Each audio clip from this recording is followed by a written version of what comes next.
A city that's famous for its rich history and architecture, Lucknow is known for its nawabs, kebabs, and adab. The view from these historic buildings is a treat for one's sight and smell alike. Regal monuments and bustling streets with an aroma of authentic Lucknowi food that's always in the air of the city.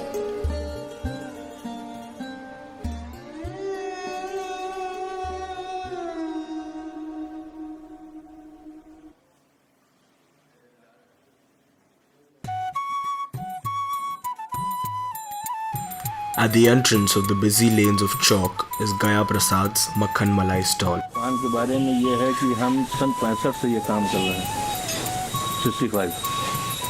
तो और उस समय इसका चलन इतना नहीं था, मतलब पहले लोग जानते ही नहीं थे भाई। पहले ये आप समझ लीजिए नवंबर दिसंबर में जो है दिसंबर से चालू करते थे, और अब तो आप चलिए आइए अगर चौक तो अप्रैल मई में भी मिल जाएगा। Makhan Malai is a light and fluffy delicacy prepared in the wee hours of the morning. तो अब हम लोग जैसे है रात में 2, 2:30, 3 बजे उठ जाते हैं और बस मथानी होती है। उस मथानी से जो है रस्सी द्वारा ऐसे ऐसे करके मथा जाता है। मथने पे जो उसके झाग उठते हैं वो पौनी से उसी में दबा दिए जाते हैं, और पौनी में दबाने के बाद फिर उसको मथा जाता है। तो उसके बाद में जब निकाला और फिर उसको बर्फ़ में रख दिया, बर्फ़ में रखने के बाद में वो बिल्कुल निचोड़ जाता है। तो ऊपर ऊपर जितना मक्खन हुआ वो निकाल लिया। शक्कर है, इलायची है, केसर है, और आपके मतलब खुशबू वगैरह है, ये सब बाद में डाली जाती है। यहाँ से ठेले से ले जाते हैं और वहाँ उतार के रखवा दिया, और रखवाने के बाद में फिर उसको जो है वहाँ पर सारा डेकोरेशन जो है वो वहीं होता है। उसको जब डेकोरेट कर देते हैं तब उसके ऊपर बर्फ़, पिस्ता, बादाम ये सब डालते हैं। Chowk, being the pulse of archaic Lucknow, offers the perfect setting to display this creamy delicacy. देखिए हर आदमी का अलग अलग स्वाद था, और वो उसी जगह से फेमस था। वो बाहर नहीं निकलना चाहता था। भाई कस्टमर हमको पहचानता चौक से है ना, इंदिरा नगर या गोमती नगर से थोड़ी पहचानता है। At the heart of the city lies a warm cup of sunshine. For almost a century, Sharma ji's tea has touched the souls of those who take their first sip. जब वो पिताजी हमारे गांव में थे तो कभी वो जुआ नहीं खेला, पत्ते नहीं खेले, मगर वो पहली बार कहीं 2 रुपए उनको कहीं से मिल गया, कहीं ताश हो रहा था तो उन्होंने ताश खेलना शुरू किया। उन्होंने 12 रुपये जीते। तो लोगों ने पूछा कहाँ चले, पिताजी मुझसे मुझे निकला लखनऊ चले। तो वो लखनऊ आए और यहाँ उनकी किस्मत आजमाई, फिर मुझे इस काम में लाए। मेरे और भी भाई हैं, मगर उन्हें अब मेरा बेटा भी इसमें आता है। तीसरी पीढ़ी चल रही है इस काम में।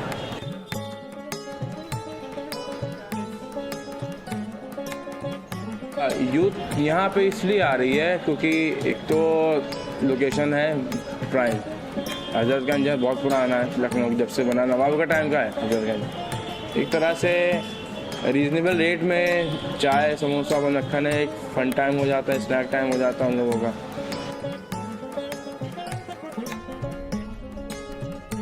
हम चाय बनाने के लिए दूध बहुत ही अच्छा इस्तेमाल करते हैं। सब पुराने दूध वाले हैं, कोई गलती नहीं।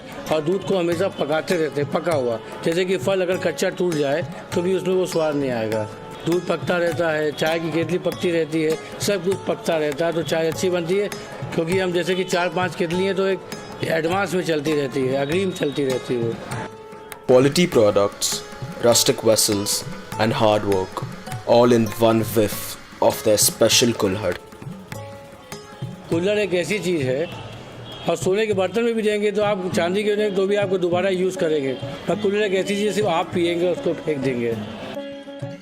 और गरम कुल्हड़ में करके देंगे तो जब झाग बनेगा तो सबसे पहले मट्टी की खुशबू झाग में आ जाएगी, और जब वो झाग मुंह के अंदर जाएगा तभी तो वो लगेगा कि हाँ हमने कुछ कहीं की चाय पी है, शर्मा जी की चाय। और क्वांटिटी उसकी ज़्यादा हो, जैसे किसी को चाय पीने की इच्छा ज़्यादा हो तो वो कुल्हड़ की चाय मांगता है। देखिए चाय में आप चाहें काजू बादाम कुछ भी डाल दीजिए, और चाय अगर ठंडी हो तो आपको मज़ा नहीं आएगा।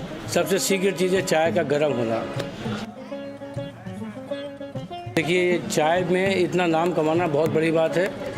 भाई आपने बिरयानी बनाई, अरे मैं 90 मसाले डालता हूँ बिरयानी में, आपने इतना किया। चाय एक ऐसी चीज़ है कि 3 लड़के हॉस्टल में बैठे हों तो जो चाय बना लेते हैं, चाय तो वही बना लेते हैं, और चाय हर 10 कदम पे बिक रही है। उसमें उन्होंने इतना नाम किया कि बहुत बड़ी बात है अपने आप में। Built on its historic roots, the city is known for its Nawabi culture. Biryani, the royal rice, is the most authentic at Idris. ये हमारे वालिद साहब ने स्टार्ट किया था 1968 में, तब दुकान खोली थी। तब से जो है, पहले इसको बिरयानी नहीं बोलते, इसको पुलाव बोलते हैं, जो अखनी से ताल्लुक़ रखता है, दूध से पकता है, ये इसको अखनी बोलते हैं। तो मैं देखिए, जब अखनी तैयार होती है, एक ज़ाफ़रानी कलर निकलता है, फिर एक रेड कलर निकलता है।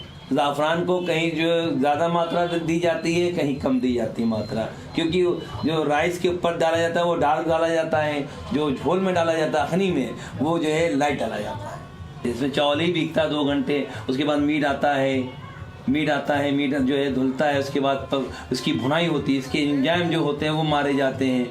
गोश्त की भुनाई जब होती है, 7 किलो बच्चे का गोश्त होता है, जो न्यूबॉर्न्स होता है, जो 7 किलो, वो गुलाबी गोश्त होता है, ओदंत होता है। इसमें जो होता है नरम गोश्त होता है, इसको पकाने में भी मतलब कला है, और कॉपर के बर्तन में पकाते हैं हम लोग।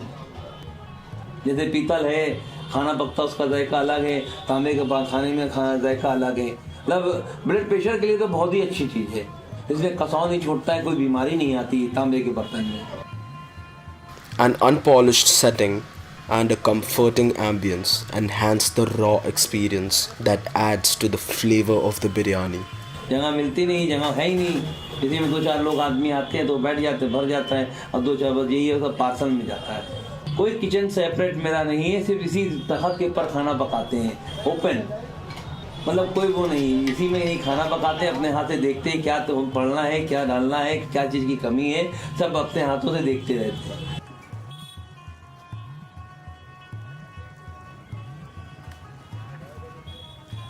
स्पेशल यही है कि दिल खुश होता है कि मेहमान आए हैं, खुश होके जाएं, कस्टमर आए खुश होके जाएं, और दुआ दे के जाएं, और दे के जाते हैं। हौसले और बढ़ते हैं, फिर जब कोई हौसले बढ़ाता है तो दिल में उमंग बढ़ती है कि और अच्छा करने की कोशिश करें, कि हमारे देश का नाम और रोशन हो। Chowk is one of the oldest marketplaces in North India. One immerses themselves into the rich culture of the city, wading through the busy lanes past the shops selling chickenware and jewelry. The aroma and the faint sizzle from the renowned grandson of Tunde Kababi draws the crowds from miles away. Tunde Kababi has witnessed the change and growth of Lucknow city, all while remaining unchanged and authentic.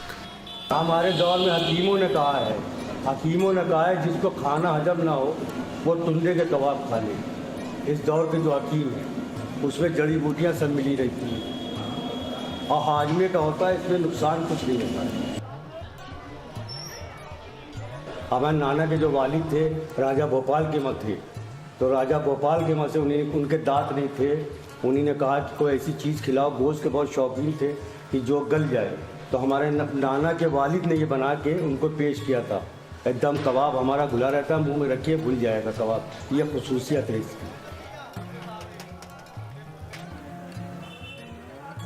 ये हमारी दुकान 100 साल पुरानी दुकान है, हमारे नाना की दुकान है। ये 1905 में खुली थी दुकान, और मेरे नाना का एक हाथ नहीं था, उनका पतंगबाजी में हाथ टूट गया था, तो लोगों ने टुंडे करने का कबाब है ये गलावटी, और पराठा जो बनता है वो मुगलिया पराठा बनता है, तो लोग टुंडे टुंडे कहने लगे, वो टुंडे करके मशहूर हो गया। हम लोग चौथी पीढ़ी है, वो चले आ रही पीढ़ी, नाना फिर नाना के वालिद, फिर नाना, फिर हमारे मामू रईस अहमद साहब, फिर हमारे वालिद, हमारे भाई जो अमीनाबाद में हैं वो भाई हैं, फिर हम लोग तक आया। अपने बच्चे होंगे वो भी इसी में लगेंगे, कोई बदलाव नहीं आया। आज भी लोग हैं, हमारे मत तांबे में बनता है, कोले में सिकता है कबाब। Bustling with locals and tourists, Chowk is as busy at night as it is during the day. Lips smacking and affordable, the food at Chowk promises to fill empty stomachs. बेहतर से महंगी चीज़ लाते हैं, कोई समझौता नहीं करते, इसीलिए सस्ता एरिया है। कबाब भी कोई ज़्यादा महंगा नहीं है। बड़े का कबाब है 5 रुपये का एक कबाब देते, 10 रुपये का पराठा। इतनी महंगाई होने के बावजूद 40 रुपये में आदमी पेट भर लेता है।